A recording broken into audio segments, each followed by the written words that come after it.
Vietnam پر American قبضے کے خلاف ویتنامیوں نے مزاحمت کا راستہ اختیار کیا تو دنیا نے ان کی بھرپور مدد کی اور وہ اپنی آزادی کی جنگ لڑتے رہے اور بالآخر رشیا نے ویتنامیوں کا بھرپور ساتھ دیا، انہیں ہر طرح کی مدد فراہم کی اور اس طرح ویتنامی اپنی آزادی کے مقصد سے ہمکنار ہوئے۔ اس میں امریکن جارے تھے، ویتنامی آزادی کی جنگ لڑنے والے فریڈم فائٹر تھے، اور جو فریق لڑ رہا تھا یا ان کی مدد کر رہا تھا وہ رشیا تھا۔ تو رشیا جو پس پردہ رہ کر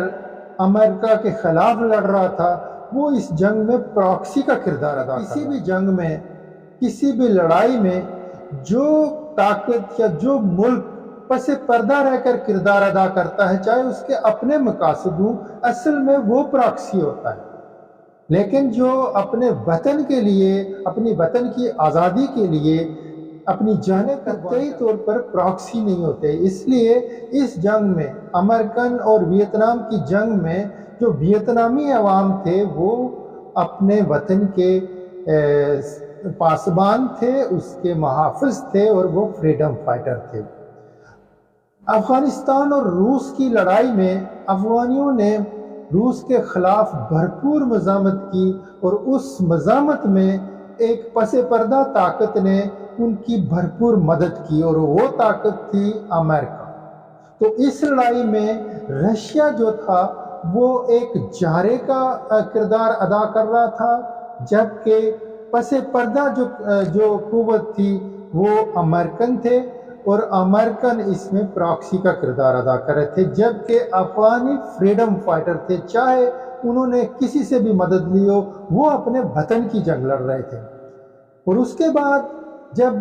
اتحادی فوج نے افغانستان پر حملہ کیا تو افغانی اس کے خلاف بھی سیسا پلائی ہوئی دیوار بنے، جدوجہد کی اور آخر کار فتح سے ہمکنار ہوئے۔ اور اس جنگ میں بھی جو جارے تھا وہ اتحادی فوج تھی اور جو پس پردہ طاقت تھی وہ رشیا تھا، اور دوسری جو طاقتیں تھیں وہ پراکسی کا کردار ادا کر رہے تھے۔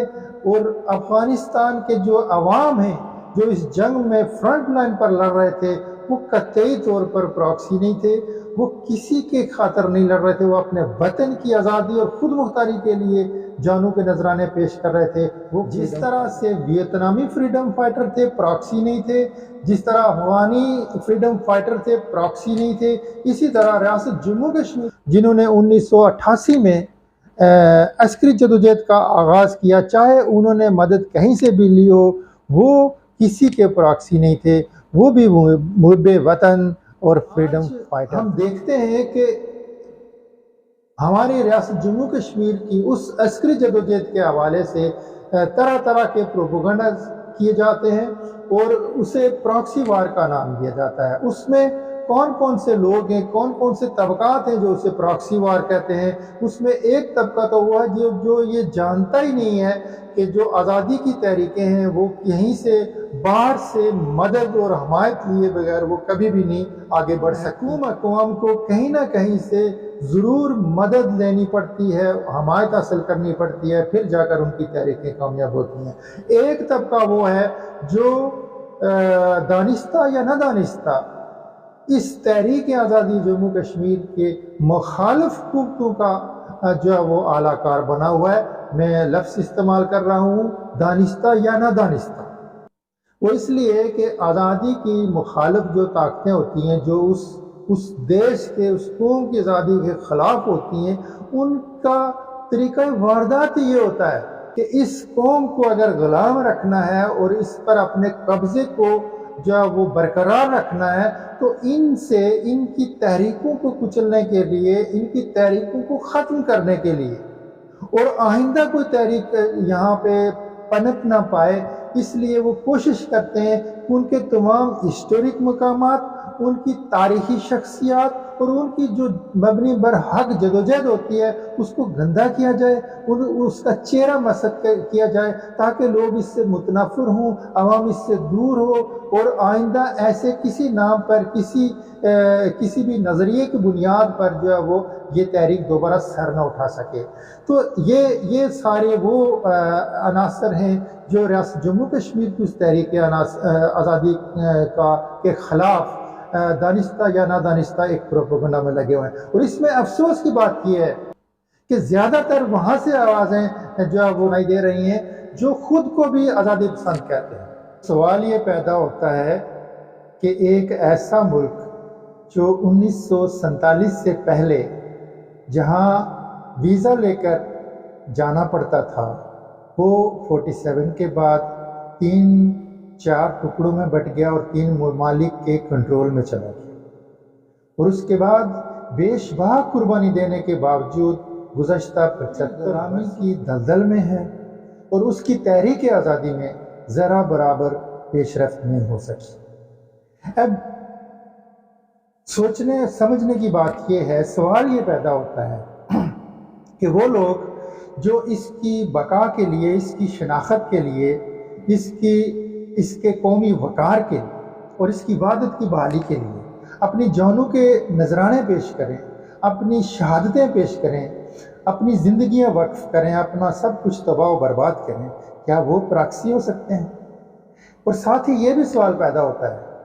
کہ گزشتہ 75 برسوں کی قربانی کے باوجود کوئی تو وجہ ہے کہ اس کی تحریک آگے نہیں بڑھ پا رہی، کوئی تو اس ملک کے اندر سہولت کار ہے، کوئی پراکسی ہے۔ بنا ایسے عناصر کے کوئی قوم اتنا طویل عرصے تک غلام نہیں رہ سکتی۔ تو اب ہمیں سوچنا یہ چاہیے کہ وہ پراکسی کون ہے، وہ سہولت کار کون ہے۔ وہ دوستو وہ ہیں جو اس منقسم ریاست کے 3 اسمبلیوں میں بیٹھے ہوئے ہیں، جنہوں نے سارے عوام کو گمراہ کر کے دھوکہ دہی سے ان کو اپنے پیچھے لگا رکھا ہے، ان کو کیپچر کر رکھا ہے، ان کو ہپناٹائز کر رکھا ہے، اور وہ اپنی ذاتی مفاد کے لیے، مراحت کے لیے، اپنی نسلوں کی پرورش کے لیے، اپنے چھوٹے چھوٹے سطحی مفادات کے لیے، پروٹوکول کے لیے انہوں نے قومی وقار کا سودا کرتے ہوئے غیر ملکی قوتوں کے مقاصد کے لیے وہ کام کر رہے ہیں۔ دراصل وہ سری نگر، ظفر آباد اور گلگت کی اسمبلیوں میں بیٹھے ہوئے وہ لوگ ہیں، وہ اصل میں پراکسی ہیں۔ لیکن افسوسناک بات یہ ہے کہ جو اس کی وحدت کی بحالی کے لیے جیسی تیسی اپنے وسعت کے مطابق جنہوں نے جدوجہد کی یا جو جدوجہد کر رہے ہیں وہ آپس میں دست و گریبان ہیں اور وہ ایک دوسرے پر پراکسی کا الزام لگا رہے ہیں۔ لیکن جو اصل چھپا ہوا دشمن ہے اس قوم کا، جو سر عام سب کے ساتھ دھوکہ کر رہا ہے، وہ جو ہے انٹچبل ہے، اس کو کوئی ٹچ نہیں کرتا، وہ ہمارے ساری قوم کے گھروں میں گھسا ہوا ہے۔ تو چراغ تلے اندھیرا، اس کی تلاش کرنا چاہیے، اس کو سمجھنے کی کوشش کرنی چاہیے کہ وہ اصل جو پراکسی ہے جس نے 75 سالہ جدوجہد کو سبوتاج کر رکھا ہے، اسے پامال کر رکھا ہے، اس کو جو ہے وہ نقصان پہنچا رہا ہے، اس کا راستہ روکنا چاہیے، نہ کہ ان سرفروشوں کا، ان فریڈم فائٹرز کا، ان محب وطنوں کا جو اپنی جانیں اس کی آزادی اور خود مختاری اور اس کے وقار کے لیے قربان کر رہے ہیں۔ بہت شکریہ۔